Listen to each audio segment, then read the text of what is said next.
my friend called me, and I think everybody is continuing to search. Now there seems to be a renewal, and he's like, Jeff, what church should I go to? And I was like, the Roman Catholic Church. And he said, what about the Greek Orthodox? And I was a little stumped. So would love your coaching there. So the short answer as to why Catholicism and not Orthodoxy, big O Orthodoxy, would be because the Bishop of Rome, Pope Leo XIV, is the successor to St. Peter, who was established by Christ to be the head of his church, one who would have supreme leadership over the church and be able to exercise immediately that authority to govern, sanctify, and teach the church. That's the short answer. That's the claim, Jeff. Now, of course, it requires a heck of a lot of work to defend that claim, to first of all show that Christ constituted Peter as the head of his church here on earth, that Christ willed that such headship would be continued with by others who would succeed St. Peter in that role as head of the church, the rock of the church, the keeper of the keys, the universal shepherd, the supreme binder and looser, what have you.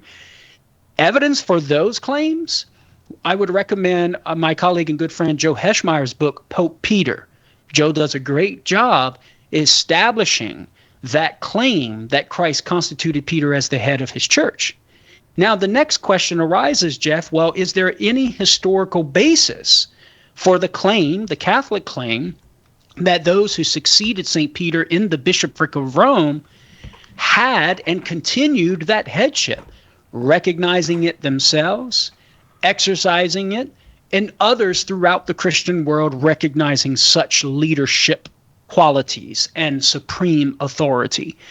To answer that question, Jeff, I would highly recommend the book The Papacy, Revisiting the Debate Between Catholics and Orthodox, I think is the subtitle, by Eric Ybarra, E-R-I-K, Eric Ybarra, Y-B-A-R-R-A, where he does a masterful job defending that historical claim.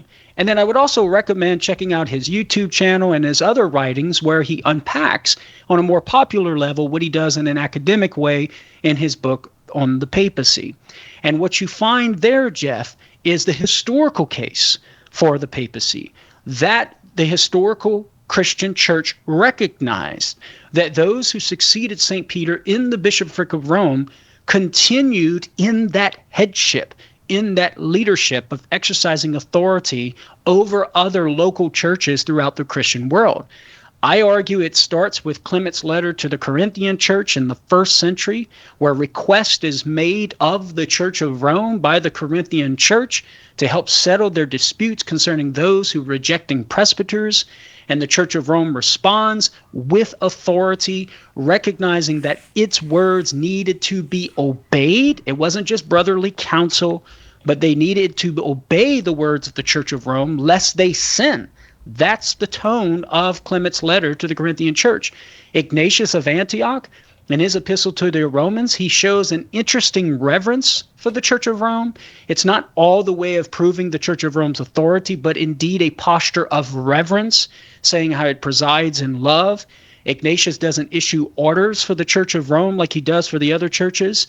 And he praises the Church of Rome for teaching others. And then in the late 2nd century, you have Dionysius, Bishop of Corinth, who receives a letter of admonition and instruction from Pope Soter. You have Pope Eleutherus in AD 174 to 189, expels heretics multiple times, and we know this from Tertullian and his work on prescription against heretics. We could go on and on. We have Irenaeus and his Against Heresies in Book 4, saying that every church, every church, everywhere, all the faithful must agree with the Church of Rome. Why? He says on account of its preeminent authority. And he says that within the immediate context that we can prove those assembling in unauthorized meetings wrong. by appealing to the apostolic tradition preserved in that Church of Rome. And the evidence just gets stronger and stronger and stronger as we move throughout history, that in the early historical Christian record, what we see is that Christians understood the successor of St. Peter and the bishopric of Rome continued in that leadership role, was the head, and exercised that headship without apology. And so that's what I would say in summary, Jeff. Obviously, there's a heck of a lot more you can say, but I can only go so much, or go so far here on the radio. But those resources will be helpful, my friend. So help me. I might have missed it. What do we say? Are we going to send him Pope Peter? Okay, so Catholic Answers can send him Pope Peter, because that's our book published by Catholic Answers Press. Okay. And then for the historical case, I was recommending Eric Ibarra's book, The Papacy. But you could also send Jeff Joe Heschmeyer's book, The Early Church Was the Catholic Church, because he does deal with some early sources concerning the Bishop of Rome.